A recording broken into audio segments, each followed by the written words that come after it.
지혜자의 입의 말들은 은혜로우나 우매자의 입술들은 자기를 삼키나니. 오늘의 생명 양식 전도서 10장 12절에서 20절까지입니다. 지혜자의 입의 말들은 은혜로우나 우매자의 입술들은 자기를 삼키나니 그의 입의 말들의 시작은 우매요 그의 입의 결말들은 심히 미친 것이니라. 우매한 자는 말을 많이 하거니와 사람은 장래의 일을 알지 못하나니 나중에 일어난 일을 누가 그에게 알리리요. 잠언과 달리 전도서의 내용 중 일부는 상당히 과격한 언어를 아마 하고 있는 것 같습니다. 그래서 가끔 읽을 때에 좀 당황하게 되는 일들도 생기게 됩니다. 아마 그 이유는 그 내용을 강조하기 위한 것이라는 생각이 듭니다. 우매자라는 말의 의미는 어리석은 자들을 말을 많이 하고 그 말들은 대부분 다 쓸모가 없다. 그런 의미라는 생각을 해보게 됩니다. 뿐만 아니라 사람들에게 도움을 주는 말이기보다는 사람들을 해치는 말을 많이 한다는 것입니다. 특히 인생이 가장 궁금해하는 것은 무엇입니까? 그것은 사람의 미래입니다.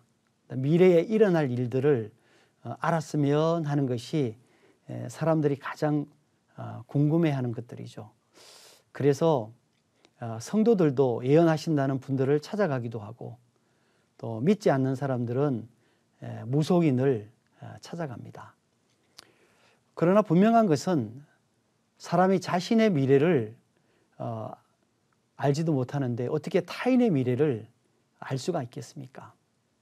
그것은 하나님 외에 아무도 알 수가 없습니다.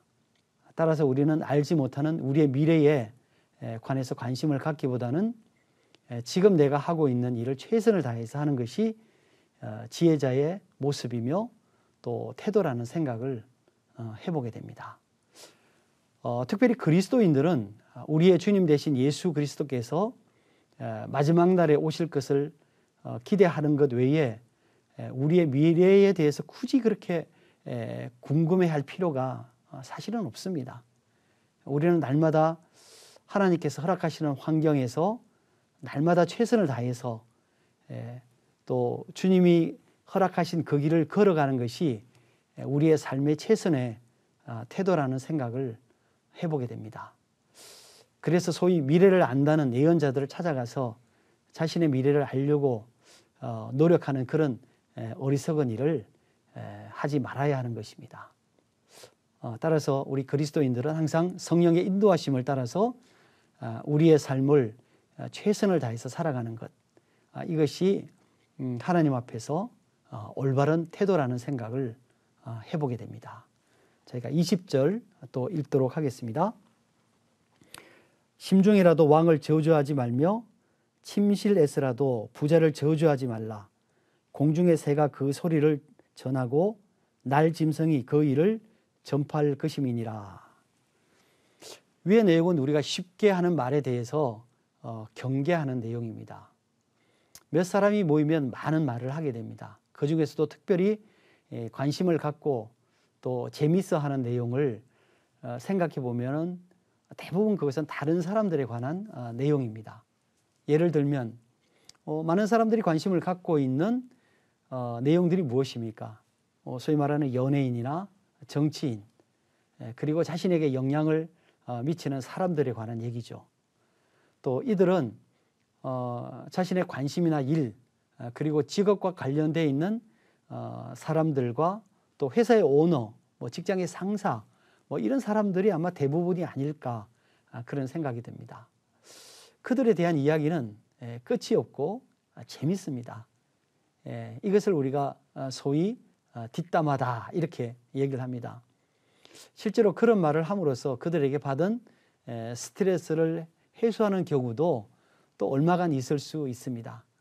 그래서 이런 것들이 어떤 그 선순환적인 효과도 있을 수 있겠지만 자신이 무심히 말한 내용이 공개되어서 예상치 못한 여러 가지 어려움을 겪는 경우도 가끔 발생합니다.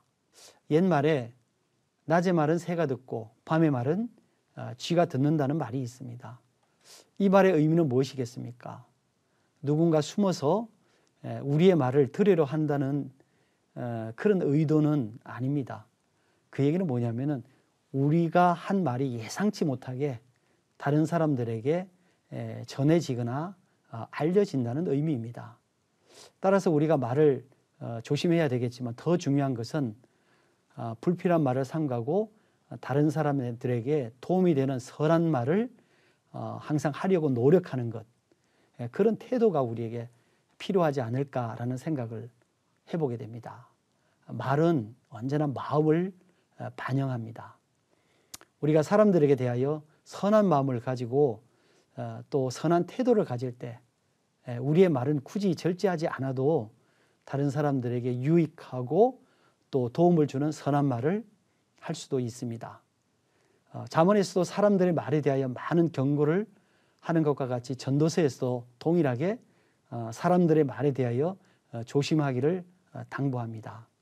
이런 사람들이 쉽게 또 말하고 또 여러 가지 의도를 가지고 있지 않고 하는 말들이 결국은 자신들에게 직접적으로 어려운 상황을 닥치게 한다는 것입니다. 따라서 우리는 말을 음식에 소금을 뿌리는 것처럼, 그래서 맛을 내는 것처럼 우리가 참으로 다른 사람들에게 필요한 말들을 좀 조심스럽게 하는 것이 합당합니다.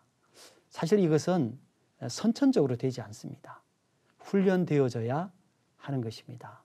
훈련이 된다는 것은 자기 자신을 희생하는 것이고 나 자신의 자존심을 내려놓는 것입니다.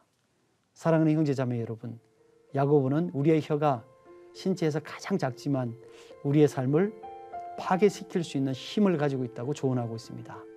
따라서 언제나 소금으로 음식의 맛을 내듯이 말로서 주변의 사람들의 마음을 시원하게 하는 여러분이 되시기를 축원합니다. 아멘.